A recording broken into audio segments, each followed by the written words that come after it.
On March 24th, 2011, I wrote, I still believe there's a greater purpose, not just for me, but for everyone.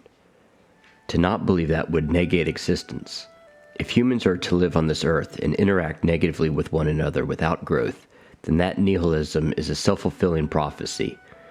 Perhaps I still naively believe that on some level I have some exotic destiny, or I would not write down my thoughts. Releasing my normalcy was not out of depression, but with it was calmness, a release from the pressures of overachieving. I was meditating when a phrase came into my mind. Those who are great are unaware of their gift to the world. Greatness comes from those who do not try, but do. If a person believes that there is greatness within them that was destined to be harnessed and demonstrated to the world, only grief and feelings of inadequacy will follow. Though we cannot all be Siddhartha Gautama, Jesus Christ, Thomas Aquinas, or Mahatma Gandhi, we can create an essence just as influential and powerful on a smaller scale. There is something comforting knowing that our success is measured on a small scale, comparable only to our own past. The significance of moving forward to even affect someone's life positively and briefly on a minute scale creates a chain effect.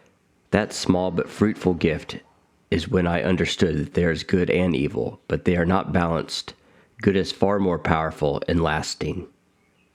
At first glance, this passage feels like a collection of saccharine platitudes. I wouldn't argue that what's written here is false, but it seems to imitate humility more than exude it.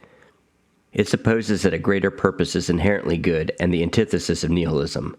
On some level, I did hint at the fact that there is a fine balance believing in an inherent personal greater purpose in narcissism. While you could argue that a greater purpose is typically used in a positive context, ultimately it just means that there's a purpose beyond oneself. This could be used to harm just as much as to help humanity or the planet.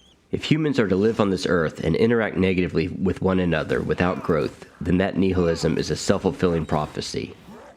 I still believe this to be true. There's potential for us to create harm and ameliorate suffering.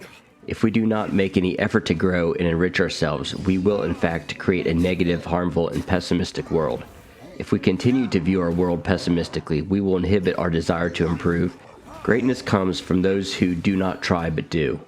This is the equivalent of saying that your actions speak louder than your words. Our world is full of people who say the right thing but do not act upon it. Or worse, people who preach sacrifice for the collective but only wish others to sacrifice. Deep down, they view themselves as part of those who must be sacrificed for, instead of those who would surrender their needs for others. This is fake virtue, something that plagues our current culture. It is rooted in narcissism masquerading as piety. This ebbs away at people's hope that altruism and true compassion exist, thus creating a more pessimistic world.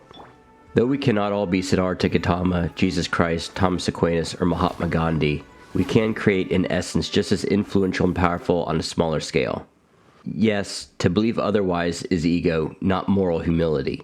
The internet has given everyone a voice, and we are flooded with people who spend more time presenting themselves as pillars of moral good than leading through example. If you seek adulation for your small acts of kindness, then your behavior is about yourself, not others. Perhaps instead of saying a greater purpose, we should say a greater good. Or perhaps even that is too saccharine. But our small actions can create a greater good. Two quotes come to mind. In The Hobbit, Tolkien wrote, "I have found it is the small things, everyday deeds of ordinary folk that keeps the darkness at bay. Simple acts of kindness and love." And the Dalai Lama, who said, just as ripples spread out when a pebble is dropped into the water, the actions of individuals can have far-reaching effects. If we are not content with this truth and continue to seek something far grander, then we are most likely chasing our ego and not a greater good. If you believe in spiritual or political collectivism, you must honestly evaluate your efforts to sacrifice for the whole. If you sacrifice none, or the bare minimum, then you're probably only perpetuating the failure of collectivism in the human species. If there's anything that's been discussed in this video that you want to hear more about, please leave a comment in the comment section. Thank you and take care.